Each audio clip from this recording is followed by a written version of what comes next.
Hello दोस्तों, Shiv education channel पर आपका स्वागत है। आज हम पढ़ने वाले हैं स्पेशल जो सीईटी के लिए पढ़ने वाले हैं और इंडिया ज्योग्राफी यहाँ पर हम कंप्लीट करने वाले हैं। इसके साथ ही यदि आपको राजस्थान ज्योग्राफी देखनी है तो वो पिछली क्लास से देख सकते हैं। इसके साथ जो नहीं देखना चाहते हैं वो पशु परिचय की दोबारा से हमने सारी क्लासें वापस से लेकर आए हैं, तो उस क्लास के अंदर भी आप देख सकते हैं। तो आज हम राजस्थान भूगोल भारत का भूगोल पढ़ने वाले हैं और भारत के भूगोल की सारी क्लासें आपको इसी यूट्यूब चैनल पर मिलेगी। साथ ही अलग से प्लेलिस्ट भी मिल जाएगी। यहाँ पर आपको पूरी डीपली नहीं पढ़ाया जाएगा, बल्कि आपके एग्जाम के अप्रोच के हिसाब से आपके एग्जाम में जो इम्पोर्टेंट है वो चीजें पढ़ाई जाएगी। और आप ऐसे कीजिएगा कि आपको 40% ही लेके आने हैं। तो अभी तक यदि आपने अच्छे से नहीं पढ़ा है तो ये राजस्थान का भूगोल, भारत का भूगोल, राजस्थान की आर्ट, कल्चर, हिस्ट्री, ये चीजें अच्छे से कीजिए, क्योंकि यहाँ से काफी क्वेश्चन बनते हैं बजाय इंडिया जो हिस्ट्री होती है उसकी वजह से। क्योंकि इंडिया हिस्ट्री के आधुनिक वाले पार्ट में सबसे ज्यादा क्वेश्चन पूछे जाते हैं, बल्कि अदर में कम पूछे जाते हैं। तो यदि आप चाहते हैं अच्छे मार्क्स लाने चाहते हैं तो ये कीजिएगा कि भारत का भूगोल पूरा पढ़ लीजिएगा, राजस्थान का भूगोल, आर्ट, कल्चर पूरी पढ़ लीजिएगा। इसके साथ ही जो हमारी राज्य व्यवस्था है उसके अंदर महत्वपूर्ण जो अनुच्छेद है वो कर लीजिएगा। और इसके साथ ही जो महत्वपूर्ण अनुच्छेद है राज्य व्यवस्था में, जो महत्वपूर्ण आयोग है, वो सारी चीजें भी आपको यहाँ पर क्लियर कर दी जाएगी। और आपको क्या पढ़ना है, इंडिया हिस्ट्री आप छोड़ सकते हो। इंडिया हिस्ट्री में आधुनिक वाला पार्ट आप ले सकते हो, आधुनिक जो आंदोलन थे वो वाली चीजें आप ले सकते हो, क्योंकि वहां से क्वेश्चन पुट अप होंगे। तो ये कुछ है जो आप उनमें से चुन के कुछ टॉपिक्स जो इम्पोर्टेंट है वो पढ़ लोगे, साथ ही करंट अफेयर देख लोगे तो आपके 40 मार्क्स आराम से बन जाएंगे। इसके साथ ही हिंदी, इंग्लिश, ग्रामर इजीली आप कर सकते हो। तो वो चीजें भी आप उनको रिवाइज कीजिएगा, क्योंकि इतने डेप्थ में और इतना पूरा सिलेबस आप कवर नहीं कर पाओगे और एग्जाम से बाहर हो जाओगे। इसलिए बेस्ट है कि स्मार्ट स्टडी अपनाकर और अच्छे तरीके से आप कीजिएगा। और यहाँ पर ज्योग्राफी आपको यहाँ पर पूरी मिलेगी, ये भारत वाली ज्योग्राफी के अंदर। तो देखिए यहाँ पर आप देखिए, हम आज भारत के भूगोल के अंदर भारत की जो स्थिति और विस्तार है उसके बारे में देखेंगे। क्योंकि आप देख सकते हो कि पिछली बार सीईटी के अंदर भी सारे जो क्वेश्चन राजस्थान जीके से थे और क्योंकि हमने राजस्थान जीके पढ़ा था, इंडिया वाला पार्ट हमने नहीं पढ़ा, तो राजस्थान जीके के सभी क्वेश्चन हमारे जो सभी क्लासें दी गई थी उसी में से पूछा गया है। तो ये वाली चीजें आप देख सकते हो कि ये यहाँ पर हम कोशिश करेंगे कि इस बार भी 12th जो सीईटी है उसके अंदर भी ये सारी क्लासें आए, सारी क्लासों में से क्वेश्चन आए। तो देखिएगा आज हम स्थिति और विस्तार में देखते हैं। यहाँ पर इसको आर्यों ने आर्यवत कहा और जो भी जम्बूद्वीप कहा जाता है हमारे भारत को, लेकिन ये एग्जाम में क्वेश्चन नहीं बनने वाले, हम इम्पोर्टेंट देखने वाले हैं। तो इंडिया को क्या बनता है, इंडस मिलता है, सिंधु यहाँ पर इंडस कहा जाता है, यानी सिंधु वाला क्षेत्र कहा जाता है, क्योंकि सिंधु नदी यहाँ पर क्या होती थी, प्रभावित होती थी। जम्बूद्वीप भी कहा जाता है इसको, आर्यों ने इसको आर्यवर्त भी कहा। तो ये हमारी क्या है, ये बेसिक सी नॉलेज है कि हमारे इंडिया, हमारे भारत को क्या कहा गया। और जो ये इंडस, ये सिंधु है, ये किसने कहा, तो ये हमारे यूनानियों ने कहा। किसने, यूनानियों ने कहा। किसने कहा, यूनानियों ने कहा सिंधु। आर्यों ने क्या कहा, आर्यों ने कहा आर्यवर्त। आर्यों ने हमारे भारत को क्या कहा, आर्यवर्त कहा। क्या कि आर्यों की भूमि कहा, आर्यवर्त कहा। तो ये चीजें होती है, आर्यवर्त कहा। अब देखते हैं कि भारत की स्थिति कहाँ है। तो देखिए भारत की स्थिति, जैसे हमारा ये ग्लोब है, ये चपटा है यहाँ से, तो ये ग्लोब है और ये हमारे जो ये रेखाएं हैं वो कैसी हो जाती है, ये अक्षांशीय हो जाती है। क्या, कौन सी रेखाएं हो जाती है, अक्षांशीय। और यहाँ पर भूमध्य रेखा, विषुवत रेखा, करक रेखा हो जाती है। इसके साथ ही यहाँ पर जो ये बीच में रेखाएं खींची जाती है वो कौन सी हो जाती है, देशांतरी रेखा। तो इसी को देखकर हम पढ़ेंगे कि यदि पूछा जाए कि अक्षांशीय स्थिति ग्लोब में कहाँ पर है, तो ग्लोब की बात करें तो ये उत्तर, दक्षिण, पूर्व, पश्चिम। तो यहाँ पर हमारा क्या है, इंडिया है। क्या है, इंडिया है। तो यहाँ पर यदि रटना नहीं है, यहाँ पर स्थिति और विस्तार को समझना है, क्योंकि समझ के आप क्वेश्चन कर दोगे, वरना रटने की वजह से आपका क्वेश्चन गलत हो सकता है। और स्थिति और विस्तार में अक्सर क्वेश्चन पूछे जाते हैं। तो देखिएगा यहाँ पर जब आप देखते हैं तो ग्लोब के हिसाब से देखेंगे तो देखिए ये हमारा ग्लोब है और ये हमारी उत्तर दिशा है, ये हमारे दक्षिण है, ये पूर्व है और ये पश्चिम है। तो हमारा किसके ग्लोब के हिसाब से कहाँ है, उत्तर ग्लोब के हिसाब से उत्तर पूर्वी दिशा में क्या है, हमारा भारत स्थित है। क्या है, हमारा भारत स्थित है। दूसरी बात देखिए, अब यदि हम देखें अक्षांश स्थिति के हिसाब से देखें तो अक्षांश देखें तो अक्षांश ये रेखाएं हैं, यदि ये रेखाएं हैं तो उत्तरी अक्षांश और दक्षिणी अक्षांश, जैसा उत्तरी अक्षांश और दक्षिणी अक्षांश के हिसाब से देख सकते हैं तो किस गोलार्ध में स्थित है, ये तो उत्तरी हो गया, ये दक्षिण हो गया। तो यदि अक्षांश स्थिति के हिसाब से देखें तो ये कौन सी में हो गया, उत्तरी गोलार्ध में। किसमें हो गया, उत्तरी गोलार्ध में। अब बात करते हैं कि यदि हम देशांतरीय दृष्टि से देखें तो देशांतरीय दृष्टि के हिसाब से कौन सा होगा, तो देखिए हमने ये वाली देशांतरीय रेखाएं बनाई है, कौन सी, ये वाली, तो ये वाली बनाई है। तो जैसे ये उत्तरी गोलार्ध हो गया, ये दक्षिणी गोलार्ध हो गया, तो इसके अंदर ये पश्चिमी गोलार्ध हो जाएगा, इस साइड वाला, ये 0 डिग्री वाला, 0 डिग्री से इस साइड कौन सा हो जाएगा, पश्चिमी गोलार्ध, और इस साइड हो जाएगा पूर्वी गोलार्ध। तो क्या पश्चिमी गोलार्ध में स्थित है, जी बिल्कुल नहीं। हमारा जो भारत है वो किस गोलार्ध में स्थित है, देशांतरीय हिसाब से किस हिसाब में है, पूर्वी गोलार्ध में है। कहां पर है, पूर्वी गोलार्ध में। कहां पर है, पूर्वी गोलार्ध में। तो ये इंडिया वाला भारत की स्थिति के अंदर यदि हम ग्लोब के हिसाब से देखें तो उत्तर पूर्व में है, और यदि अक्षांश स्थिति से हम देखते हैं तो उत्तरी गोलार्ध में है, और देशांतरीय से देखें तो पूर्वी गोलार्ध में है। आप अच्छे से देख सकते हो कि ये यहाँ पर उत्तरी गोलार्ध हो गया, और यदि देशांतरीय हिसाब से देखें तो ये किस दिशा में हो गया, पूर्वी गोलार्ध में। तो ऐसे आप चीजें क्लियर करके आराम से देख सकते हो। अब बात करते हैं एशिया की। अब एशिया, अब देखिए यहाँ पर ये पूरा ग्लोब है और यहाँ पर क्या है, एशिया स्थित है। तो इस एशिया के कहाँ पर स्थित है, तो इस एशिया के दक्षिण में, एकदम नीचे स्थित है। तो नीचे स्थित है तो यहाँ एशिया की किस स्थिति में आ गया, तो दक्षिण दिशा में। किसमें, दक्षिण में। किस में आ गया, दक्षिण में। तो एशिया के कहां पर आ जाता है, तो एशिया के दक्षिणी भाग के मध्य आ जाता है, दक्षिणी भाग के मध्य, दक्षिणी भाग के मध्य आ जाता है। अब बात करते हैं कि हमारी जो अक्षांशीय स्थिति है वो कितनी है, और यहाँ पर उत्तर से दक्षिण जो लंबाई है वो कितनी है, क्योंकि यदि हम भारत की स्थिति इस पर पढ़ रहे हैं, पूरा स्थिति देख रहे हैं, तो कम से कम इसकी लंबाई, चौड़ाई और इसकी अक्षांश स्थिति, कौन सी अक्षांश पर ये स्थित है और कौन से देशांतर पर स्थित है, ये चीजें पढ़ना हमारे लिए इम्पोर्टेंट हो जाता है।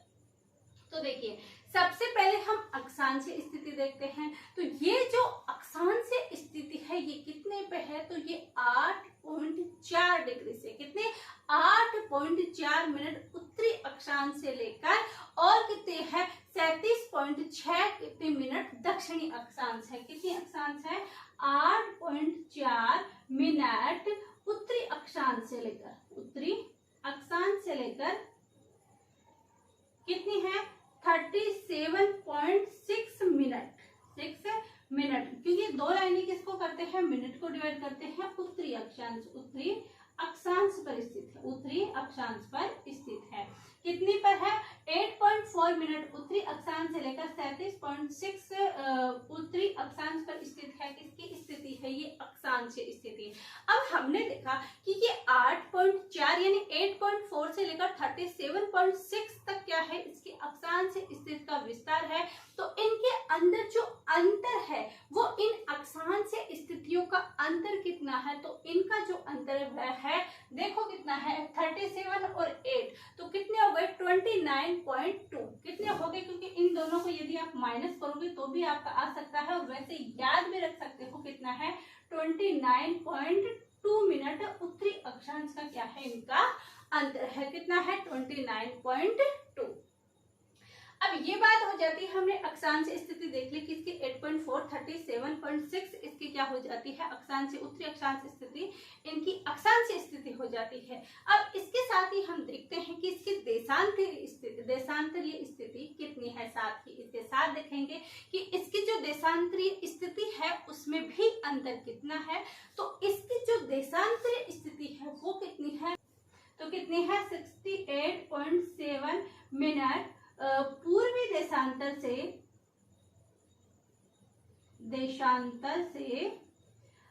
90 डिग्री 25 मिनट पूर्वी देशांतर तक स्थित है, पूर्वी देशांतर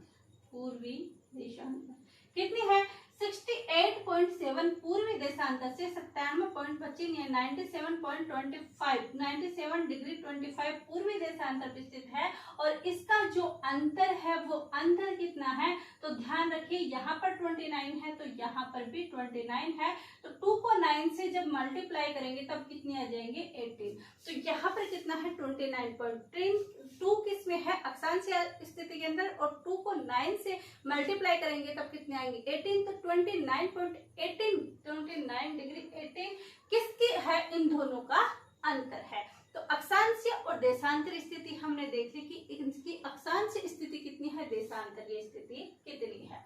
तो आप ये इनकी स्थिति ध्यान रखना, क्योंकि आजकल ये कर्मचारी बोर्ड की ये खासियत रही है कि ये सत्य असत्य में से क्वेश्चन पूछा जाता है, कौन सा नहीं है ये क्वेश्चन पूछा जाता है। तो इस चीज के अंदर ये वाली लैंग्वेज आ सकती है कि क्या अक्षांश स्थिति विस्तार इतना है, क्या देशांतरीय विस्तार इतना है, ये चीजें पूछ सकता है। तो आप इसके लिए जरूर तैयार रहे। तो देखिए भारत की स्थिति में ग्लोब में देखें तो उत्तर पूर्व में, अक्षांश स्थिति देखें तो उत्तरी गोलार्ध में, देशांतरीय में देखें पूर्वी गोलार्ध में, एशिया में दक्षिणी भाग में, अक्षांश स्थिति 84 उत्तरी अक्षांश से 37.6 देख सकते हो और अंतर 29, और देशांत स्थिति 6 डिग्री 7 मिनट पूर्वी देशांतर से 97 डिग्री 25 पूर्वी देशांतर तक है, और इसका जो अंतर है वो 29 डिग्री 18 है। ये चीजें हमने इनकी स्थिति देखी। अब बात करते हैं कि भारत का भूमध्य रेखा के जो सर्वाधिक निकट स्थान है वो सर्वाधिक निकट स्थान कौन सा है, तो हमारा जो ग्रेट निकोबार है वो भूमध्य रेखा पर हमारे जो भारत है उसका क्या है स्थान है। तो स्थान का नाम क्या है, तो स्थान का नाम है ग्रेट निकोबार द्वीप। तो भारत का भूमध्य रेखा के सर्वाधिक जो निकट स्थान है वो निकट स्थान है ग्रेट निकोबार द्वीप, ग्रेट निकोबार द्वीप। अब बात करते हैं कि उत्तर से दक्षिण,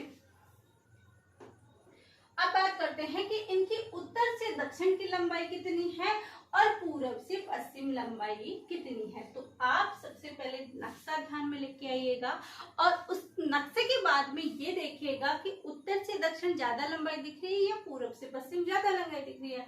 तो आप कहोगे कि भैया हमें तो है ना उत्तर से दक्षिण लंबाई ज्यादा दिख रही है और पूरब से पश्चिम कम दिख रही है। तो हाँ, आपको जो दिख रहा है वो एकदम सही है। हमें ऐसे ही याद रखना है कि उत्तर दक्षिण की लंबाई ज्यादा है बजाय पूरब पश्चिम के, और ऐसी लैंग्वेज एग्जाम में पूछी जाती है, 100% पूछी जाती है ऐसे कि इसकी बजाय ऐसा क्या होगा, इसकी बजाय ये चीज कैसी होगी। तो दोबारा ध्यान रखिए, उत्तर दक्षिण की लंबाई ज्यादा है बजाय किसके, पूरब पश्चिम के। पूरब पश्चिम की लंबाई कम है। अब बात करते हैं कि क्या उत्तर दक्षिण की लंबाई है और क्या पूरब पश्चिम की लंबाई है।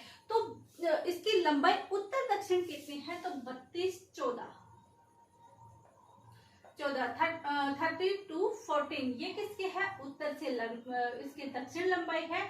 अब पूरब से पश्चिम की हमने देखा कि कमी है, तो इससे ज्यादा तो नहीं होनी। यदि आपको नंबर भी याद नहीं हो तो ये चीजें ध्यान रखिएगा। भाई हमें तो एक याद है उत्तर से दक्षिण और पूर्व से पश्चिम आपको याद नहीं, तो आप देख सकते हो कि इससे तो कम ही होगी। क्या, इससे तो कम ही होगी। तो इससे कम कितनी है, तो 2933 क्या है, यहाँ पर 2933 क्या है, इसकी पूरब पश्चिम लंबाई है। तो आप देख सकते हो यदि ऑप्शन में ऐसा भी आ जाए भी कम सारे ज्यादा हो, इससे कम एक ही हो, तो वो ऑप्शन भी आप कर सकते हो। यदि और याद रख सकते हो तो कर सकते हो, क्योंकि ज्यादा किसकी है, उत्तर से दक्षिण कितनी है, 32-14 कितनी है, 32-14। और पूर्व से पश्चिम कितनी है, तो पूर्व से जो पश्चिम है वो लंबाई कितनी है, 29-33 कितनी है, 29-33 कितनी है, 29-33। तो आई होप ये चीजें आपको याद हो गई होगी। अब बात करते हैं कि हमने देख लिया कि इतनी लंबाई है, लेकिन कहां से कहां तक है हमें ये तो पता रहे। तो उससे पहले देखते हैं कि जो हमारा उत्तरतम बिंदु है, जो सबसे उत्तर है, वो कौन है, तो वो है इंदिरा पोल। कौन सा है सबसे उत्तरतम बिंदु, इंदिरा पोल, जो कहां पर है, लद्दाख में है। और यदि दक्षिणतम बिंदु देखें तो इंदिरा पॉइंट, और इसे पार्सन पॉइंट भी बोलते हैं, पार्सन पॉइंट भी बोलते हैं। और ये 2004 में क्या होता है, नष्ट हो जाता है, किसके अंदर, बाढ़ में आ जाने की वजह से। अब यहाँ पर यदि पूछा जाए कि दक्षिणतम बिंदु की जो मुख्य भूमि है वो स्थान कौन सा है, तो वो है केप कोमरी। क्या है सबसे जो दक्षिणतम, यदि मुख्य भूमि पूछे तो मुख्य भूमि के अंदर तो केप कोमरी आ जाएगा, और यदि दक्षिणतम बिंदु पूछे तो दक्षिणतम बिंदु कौन सा हो जाएगा, इंदिरा पॉइंट। अब उत्तरतम बिंदु और दक्षिणतम बिंदु को ऐसे याद कर सकते हो कि हमें क्या करना है, कोल करना है। क्या करना है, कोल। तो कोल तो ऐसे ऊपर उठा के किया जाता है, ये तो नहीं जमीन पे नीचे किया जाता है, और जो पॉइंट होता है वो पॉइंट नीचे ही होता है। क्या होता है, नीचे ही पॉइंट होता है। यदि हमें कोई किसी चीज के लिए पॉइंट बताना है तो हम ये कह सकते हैं उसी पॉइंट पे आपको जाना है, उस पॉइंट पे आपको बैठना है, उस पॉइंट को आपको ध्यान में रखना है। तो मतलब कि कॉल करेंगे, उठा के कॉल करेंगे, पॉइंट हमें नीचे बताना है तो कॉल करेंगे, उठा के करेंगे, यानी ऊपर उठा के करेंगे तो ऊपर मतलब उत्तर हमारा हो जाएगा, ऊपर से क्या हो जाएगा, उत्तर। तो उत्तरतम जो बिंदु है वो कौन सा होगा, इंदिरा कोल। और जो दक्षिणतम बिंदु है वहां पर बिंदु हम कैसे बताते हैं, नीचे जमीन में पॉइंट का पॉइंट बताते हैं, तो वो हमारा दक्षिणतम बिंदु हो जाएगा। तो दोनों के अंदर आप कंफ्यूजन आपकी नहीं रहेगी, क्योंकि काफी जो बाद में जो तैयारी करते रहते हैं उनको ये चीजें बेसिक से याद हो जाती है, लेकिन 12th वाले स्टूडेंट एक फ्रेशर के तौर पर आ जाते हैं, उनको फर्स्ट टाइम में वो तैयारी करते हैं तो उनको ये चीजें समझ में नहीं आती, डिफरेंस चीजें उनको नहीं पता चलती। जो लोग बार बार पढ़ते हैं उनको डिफरेंस पता चल जाता है, लेकिन जो एकदम नए स्टूडेंट होते हैं, फ्रेशर जो अभी तैयारी कर रहे हैं 12th पास करने के बाद, उनको ये चीजें समझने में परेशानी हो जाती है। तो आप ये क्लास के रेगुलर देखिए, आपको बिल्कुल भी परेशानी नहीं होगी। यदि होती भी है तो आप कमेंट में आप अपना आंसर लिखिएगा, अपनी समस्या लिखिएगा, उसका भी आपका समाधान जरूर होगा। लेकिन समस्या का समाधान भी आपको करवाना है वो इसी एजुकेशन से संबंधित होना चाहिए, अदर नहीं होना चाहिए। तो देखिए, ये हमने बात कर लिया कि दक्षिणतम बिंदु और मुख्य भूमि केप कोमरी हो गई। अब बात करते हैं कि पश्चिमी बिंदु कौन सा है, पूर्वी बिंदु कौन सा है। तो यदि हम पश्चिम की तरफ जाएं तो कौन सा आ जाता है, हमारा गुजरात वाला हिस्सा आ जाता है, और यदि हम पूर्व की तरफ जाएं तो हमारा कौन सा आ जाता है, अरुणाचल प्रदेश। कौन सा आ जाता है, अरुणाचल प्रदेश। तो पश्चिमी बिंदु है वो गुजरात में है, गुजरात में कौन सा है, गोहर माथा। कौन सा है, गोहर माथा। गोहर माथा कहाँ पर है, गुजरात में। कहाँ पर है, गुजरात में, गुजरात में स्थित है। और यदि पूर्वी बात करें तो किबिंदु, और ये किबिंदु, और ये कहाँ पर है, ये अरुणाचल प्रदेश। कहाँ पर है, अरुणाचल प्रदेश के अंदर ये किबिंदु वाला स्थान है। तो यहाँ पर हमने उत्तर, दक्षिण, पूर्व, पश्चिम सारी चीजें देखी। देखिए दोबारा से सारा नक्शा अपने आंखों के ऊपर लेके आइएगा और बोलिएगा। हम बात करते हैं कि हमारे भारत का सबसे उत्तर वाला पॉइंट कौन है, तो उत्तर वाले पॉइंट के लिए हमें क्या करना पड़ेगा, कोल।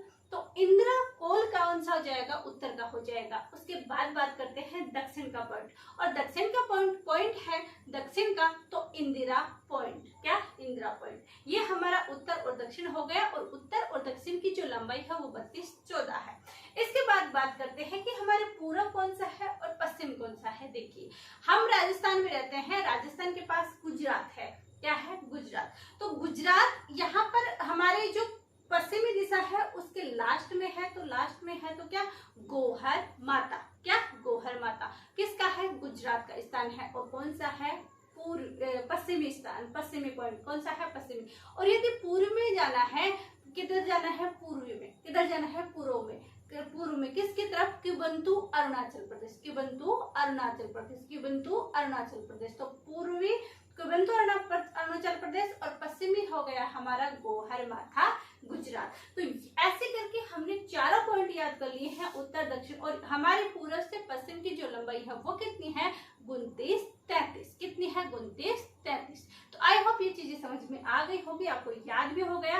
और राजस्थान के भारत के भूगोल के अंदर आपको ये चीजें ध्यान रखनी है, क्योंकि यदि आपने स्थिति विस्तार पढ़ लिया और इसके बाद इसका अफवाह तंत्र पढ़ लिया। मानसून में सिर्फ एक क्लास आपकी रहेगी, वो मानसून आपका कंप्लीट हो जाएगा। वन्य जीव प्राणी अभ्यारण्य, ये वाली चीजें आपने पढ़ ली और साक्षरता वाला टॉपिक आपने पढ़ लिया। इसके बाद आपको कोई टेंशन लेने की जरूरत नहीं है, क्योंकि अधिकतर जो क्वेश्चन पूछे जाते हैं वो इन्हीं टॉपिक्स में से पूछे जाते हैं। और यहाँ के टॉपिक जो इम्पोर्टेंट बातें हैं वो चीजें सभी आपको यहाँ पर मिलेगी।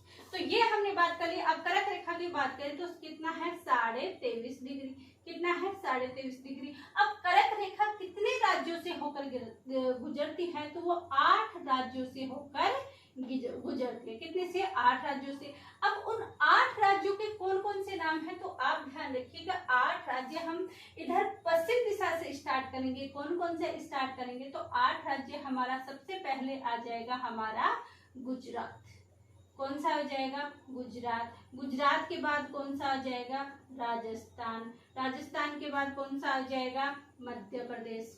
मध्य प्रदेश। मध्य प्रदेश के बाद कौन सा आ जाएगा? छत्तीसगढ़। छत्तीसगढ़ के बाद कौन सा होगा हमारा? झारखंड। झारखंड के बाद कौन सा होगा? त्रिपुरा। त्रिपुरा के बाद कौन सा होगा? मिजोरम। वन गया हमारा पश्चिमी बंगाल। कितने हो गए? 1 2 3 4 5 6 7 8। तो ये राज्य है जो 8 राज्यों के अंदर गुजरता है। और इसके अंदर जो सर्वाधिक है, क्या? सर्वाधिक। तो सर्वाधिक कहाँ से गुजरता है, तो सर्वाधिक गुजरता है वो एमपी से। और सबसे कम कहाँ गुजरता है? कम राजस्थान से। कितना? 26 किलोमीटर। और राजस्थान में भी 2 जिले हैं, और वो जिले कितने हैं? डूंगरपुर और बांसवाड़ा। बांसवाड़ा। तो 2 जिले हैं, डूंगरपुर और बांसवाड़ा। तो यहाँ पर ध्यान रखना, ये चीजें मिक्स मत कर देना। 8 राज्यों से कर्क रेखा 8 राज्यों से होकर गुजरती है। गुजरात, राजस्थान, मध्य प्रदेश, छत्तीसगढ़, झारखंड, त्रिपुरा, मिजोरम और पश्चिमी बंगाल। इसके साथ ही ध्यान रखिएगा कि जो सर्वाधिक है वो मध्य प्रदेश से, और सबसे कम है वो किससे है? राजस्थान से है। कितने हैं? 26 किलोमीटर। और वो कौन सी है? डूंगरपुर और बांसवाड़ा। डूंगरपुर और बांसवाड़ा ऐसे 2 जिले हैं, वहीं से क्या गुजरती है? कर्क रेखा गुजरती है। तो ये हमने राजस्थान की स्थिति और विस्तार के अंदर कुछ चीजें पढ़ी है। कल हम देखेंगे इसके पड़ोसी जो देश हैं वो, इसके पड़ोसी में कौन कौन सी सीमा लगाते हैं वो, उस सीमा का निर्धारण कब हुआ था वो, और कौन कौन से विवाद हैं और कौन कौन सी संधियां हैं, और ये सब चीजें हम पढ़ने वाले हैं कल की क्लास में। तो ये क्लासें ऐसे ही आएगी। आप बस इतना सा काम कीजिएगा कि बस इन क्लासों को अधिक से अधिक शेयर करते जाइएगा और अपना प्यार और सपोर्ट बनाइए रखिएगा, क्योंकि आप इनको जितना प्यार और सपोर्ट दोगे उतने ही अच्छे तरीके से ये क्लासें मूव करने वाली हैं, अच्छे तरीके से आने वाली है। क्योंकि आप इन क्लासों को लाइक करते हो, अधिक से अधिक शेयर करते हो, अच्छे रेस्पॉन्स आप देते हो, तो अलग ही मोटिवेशन मिलता है। और ये ही मोटिवेशन है जो आप हमें देते हो और हम क्लासें प्रोवाइड करवाते हैं। अन्यथा कोई ऐसा चीज नहीं है कि हम अपने हिसाब से इतना मोटिवेशन ला पाते, पर ये जो मोटिवेशन है, इतनी जो एनर्जी है, वो सिर्फ आप ही की वजह से आ रही है। और ये एनर्जी किसकी बदौलत है? आपकी बदौलत है। तो आप शेयर करने में कंजूसाई मत कीजिएगा और सब्सक्राइब करने में भी कंजूसाई मत कीजिएगा, लाइक जरूर कीजिएगा। आप सभी का धन्यवाद। Thank you.